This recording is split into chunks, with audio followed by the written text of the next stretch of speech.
Hello, this is Niswander, and you're watching the Nowman Show, and I am here in Los Angeles with Andrew Yang, who is running for President of the United States on the Democratic Party ticket. Andrew, welcome to L.A.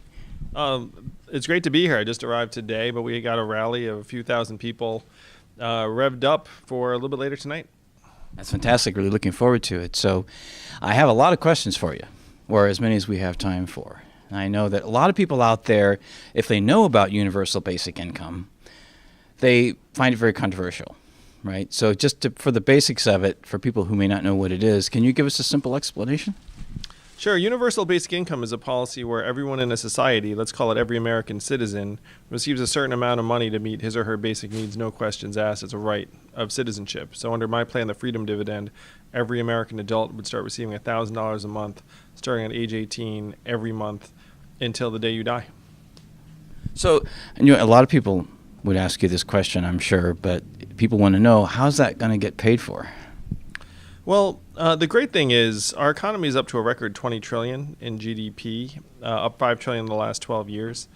And in terms of how to pay for it, if you look around at the big winners from artificial intelligence and new technologies, it's going to be Amazon, Google, Facebook, Uber. And Amazon literally paid zero in federal taxes last year. And Facebook did too, right?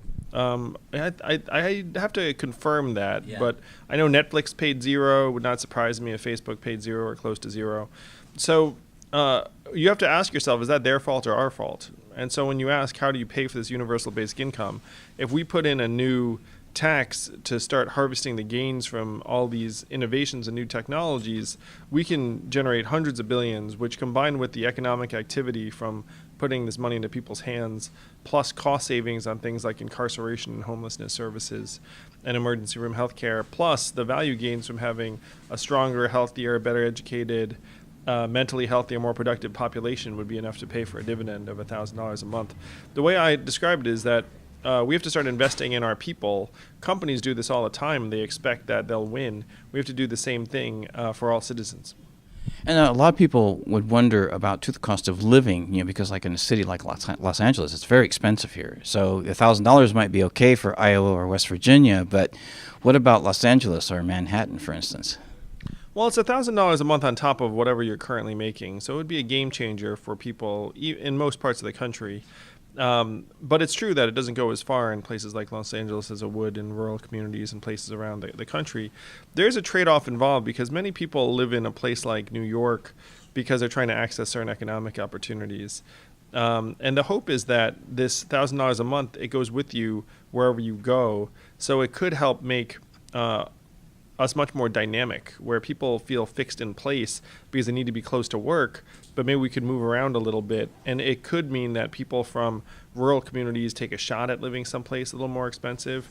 I have a feeling a lot of people here in LA might be tempted to move someplace a little lower cost if they had $1,000 a month coming in. So it should fuel movement in both directions. So a lot of people would also question, when you say value-added tax, they would say, ooh, tax. What is that exactly? Well, again, if you look around at other countries, they've figured out what we have not. So if you have your biggest tech companies, literally trillion-dollar companies paying zero in federal taxes, it's partially because the income tax system is really easy to game. A company like Amazon or Netflix will say it just went through Ireland or it didn't happen here in the U.S. So what other countries have already done is they've already implemented a value-added tax, which then means if you're benefiting from that marketplace, you have to pay into it. And that's the most foolproof way to make sure that the American people get a tiny slice of every Amazon purchase, every Google search, every robot truck mile, every Facebook ad, and on and on. Because, one of our founding fathers, Thomas Paine, was a proponent of the citizens' dividend, is what he called, and he was a radical. He was even considered a radical in his day. And I know a lot of people from all across the political spectrums, and their critique of that is everywhere from, well, we've all heard the free money nonsense. Everybody just wants free money, just like Bernie, free education, And then I've also heard other criticisms as well because, people are concerned that, like, well, isn't that just like a form of reform?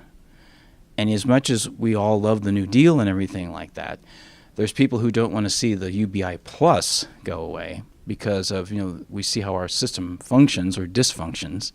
So people would be concerned that already have welfare or disability. Hopefully not Social Security would go away. That they're concerned that, well, in the transition of this new system, they might lose all of that, which would concern people. Because we have, as you know, lots of people homeless. More and more people are out in the streets. A lot of people have lost homes since 2008. They've lost careers, income, savings, even pensions, retirement savings. I can certainly relate to that. I know millions of people that way. 40% can't afford basic necessities or a $500 emergency, and it's just going to get worse until we can do something. So what do you think about a dividend that's based on like the commons? Like, for instance, the things that we all share together. For instance, the internet, intellectual property, when we do develop solar and wind and hydropower systems, and even fossil fuels like the Permanent Fund in Alaska. What are your thoughts about the commons being part of that dividend? Well, that's in essence what I'm proposing with the Freedom Dividend, which is what my version of universal basic income is. And if you think about this value-added tax, it's essentially a tax on our common marketplace.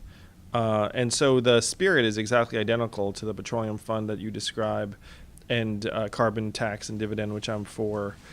So the tricky part to me is that you can find something and you put it in place of the natural resources to tax it, but then the amount of money you're talking about is unclear to people. So I'm much rather just start at the end goal. It's very easy to understand, $1,000 a month for every American adult. And then we can figure out what common resources that we need to harness to get there.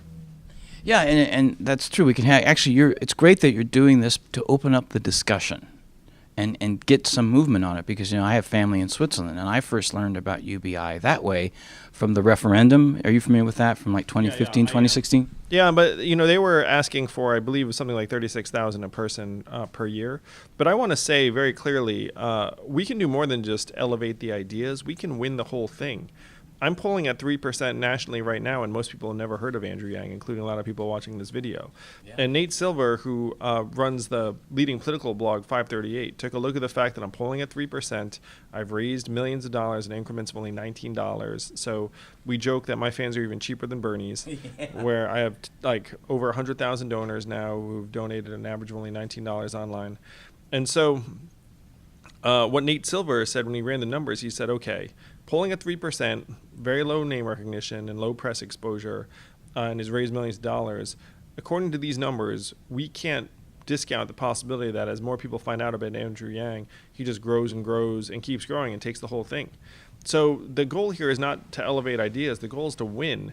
And if you look at the field, there is nothing stopping Andrew Yang from just climbing the ranks, because I'm already peeling off people who are Trump supporters, libertarians, independents, conservatives, as well as Democrats and progressives. And socialists. And so what we say is it's not left, it's not right, it's forward, where I'm the perfect candidate to beat Donald Trump because I'm getting people that were attracted to his candidacy in 2016.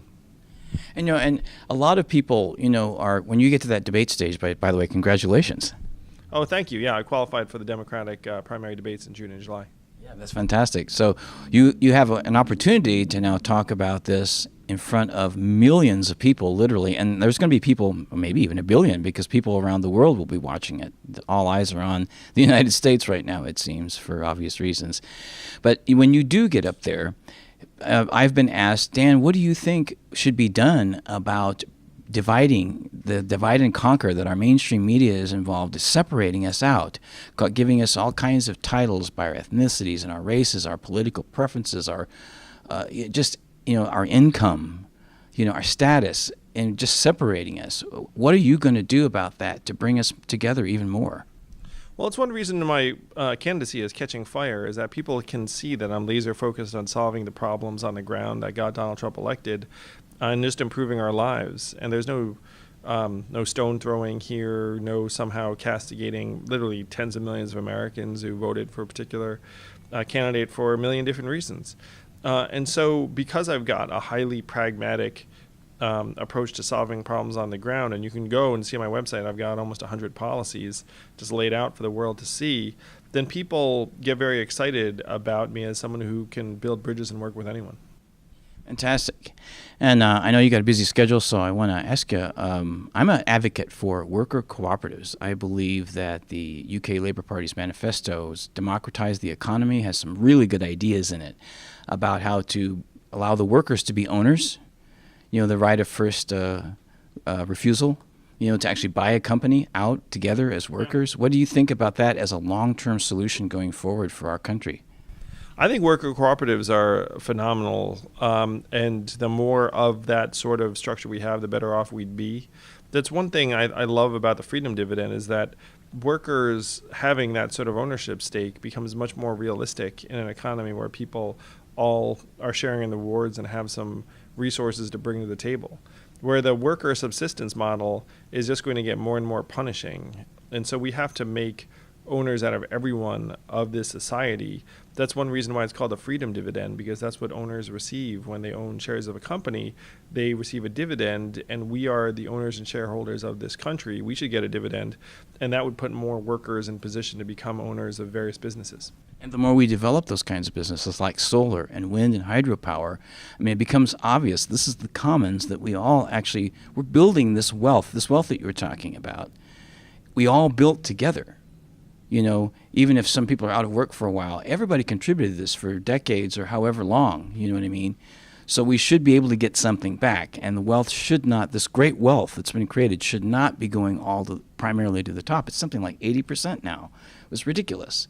So we have to start taking those measures to go in that direction and make sure that I think the system needs to reorganize the structure so that wealth is distributed differently in the first place. Yes. Don't you agree? And the most effective way to do that is through something like universal basic income, to build what I call the trickle-up economy. Yes. From people and families and communities up. And there are, frankly, relatively few paths to try and build that economy.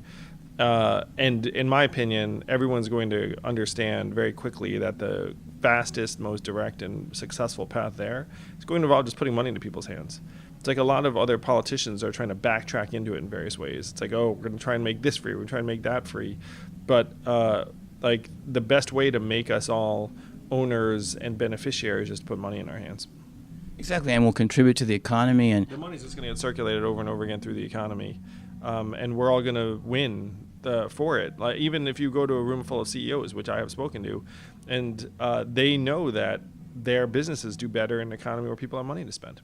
And we'll be able to help people that actually are in need, like the people in depression, people that are on addicted to opiates, and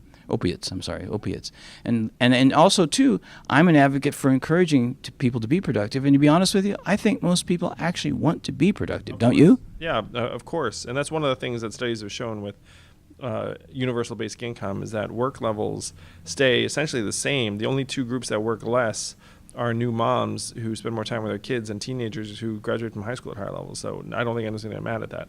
So I agree. If we have better measurements for our economy, we can start solving the real problems of this age instead of this phantom GDP number, stock market price growth that only advantages really the top fifth of the population, and this phantom headline unemployment number, which is completely not indicative of where we are as a society right now. Yeah, definitely, because there's underemployed, there's low-wage jobs with little or no benefits, there's temporary gigs and temporary jobs, and it's all of that. And there's labor force participation, which right now